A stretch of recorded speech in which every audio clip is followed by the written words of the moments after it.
ऊर्जा घनत्व यानी कि एनर्जी डेंसिटी। देखो बच्चे, ऊर्जा घनत्व क्या होता है? जिस भी राशि के नीचे घनत्व लग जाए, जिस भी राशि के नीचे डेंसिटी वर्ड लग जाए, घनत्व लग जाए, आप हमेशा याद रख लेना कि वो राशि पर यूनिट वॉल्यूम है। यानी कि जैसे ऊर्जा का घनत्व है, तो ये कहना चाह रहा है कि ऊर्जा प्रति एकांक आयतन में बताओ। ऐसा हम क्यों करते हैं? ऐसा इसलिए करते हैं क्योंकि जब हमें एक यूनिट के लिए चीजें पता लग जाती है ना, तो फिर हम सारे पे कैलकुलेट कर सकते हैं। भाई बचपन में हम कैसे सवाल करते थे? अगर हमसे कोई पूछ ले कि अगर 5 संतरे 18 रुपए के हैं तो 12 संतरे कितने के होंगे, तो हम एक कैलकुलेट कर लेते। तो जब भी हम यूनिट पे चीजें कैलकुलेट करते हैं, इसका मतलब फिर हमारे पास एक हथियार हो गया, उसको कहीं भी चला सकते हैं। बात यह है, ठीक है? तो ये हो गया एनर्जी पर यूनिट वॉल्यूम। अब देखिए, एनर्जी पर यूनिट वॉल्यूम अगर आप देखोगे, भाई एनर्जी कितनी लिखी है हमने? 1/2 QV पर यूनिट वॉल्यूम। अच्छा, जब इसकी डेरिवेशन की जाती है तो ये निकल के आती है, ये फॉर्मूला कहीं इस्तेमाल नहीं होगा, इसकी पूरी डेरिवेशन आती है। अच्छा, एनर्जी पर यूनिट वॉल्यूम है तो उसको हम छोटे यू से दिखाएंगे, याद रखना।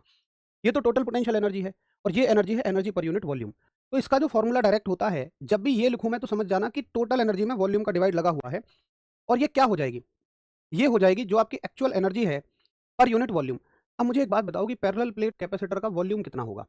अगर ये एक कैपेसिटर है और ये इसका एरिया है, ये इसकी डिस्टेंस है, तो वॉल्यूम कितना होगा? मेरे हिसाब से वॉल्यूम होना चाहिए एरिया इंटू डिस्टेंस। भाई एरिया इंटू लेंथ ही तो वॉल्यूम होता है, बोलो यस और नो। तो वॉल्यूम कितना हो जाएगा इसका? Area into distance.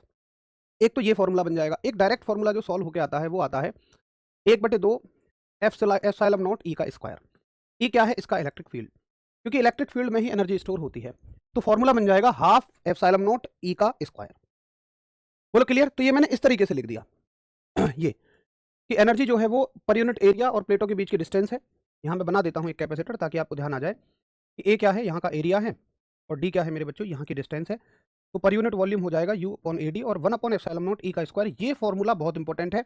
ये potential energy per unit volume का फॉर्मूला है एक पैरेलल प्लेट कैपेसिटर के लिए, ठीक है?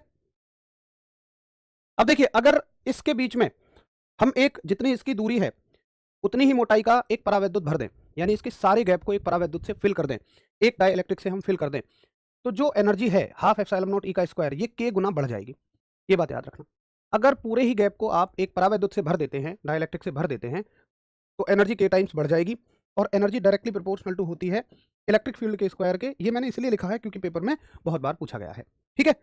नजर मारिए फटाफट से, क्यों पूछा गया है? देखिए, पूछा इसलिए गया है क्योंकि आपसे यू और ई का ग्राफ पूछा जाएगा। ये पोटेंशियल एनर्जी है और ये है आपका इलेक्ट्रिक फील्ड, और आप जानते हैं कि potential energy directly proportional to electric field है, square of the electric field है। तो देखो, अगर ये डायरेक्ट रिलेशन होता, यानी कि ये ऐसे रिलेशन होता, तो ये ग्राफ एक स्ट्रेट लाइन जाता, ठीक है? अब ये ग्राफ कैसा जाएगा? ये ग्राफ पैराबोला चला जाएगा, तो इंक्रीजिंग पैराबोला। तो यू और ई के बीच में ग्राफ कैसा होगा? इंक्रीजिंग पैराबोला होगा, या सिंपल आप इसको क्या कह सकते हो कि भैया ये एक परवलय होगा, ठीक है? तो ऐसे ऐसे सवाल आपसे पूछे जाते हैं। मेरे हिसाब से इनमें आपको कोई दिक्कत नहीं होगी। कोई दिक्कत नहीं है तो फटाफट थम्स अप करते चलिए, और फिर हम बड़ी बेसिक बेसिक सी चीज़ों को पढ़ लें कि ऊर्जा घनत्व का मात्रक क्या होगा। तो भाई ऊर्जा घनत्व क्या है? Energy per unit volume. Energy की यूनिट क्या है? जूल है, और वॉल्यूम की यूनिट क्या है? मीटर क्यूब है, तो जूल पर मीटर क्यूब हो जाएगी। डायमेंशनल फॉर्मूला क्या हो जाएगा? देखो, डायमेंशन तो फटाफट बनानी सीख जाओ। फोर्स के लिए और एनर्जी के लिए, यानी जिसकी मात्रक जूल हो, जूल के लिए विमा क्या होती है? ये तो रट लो।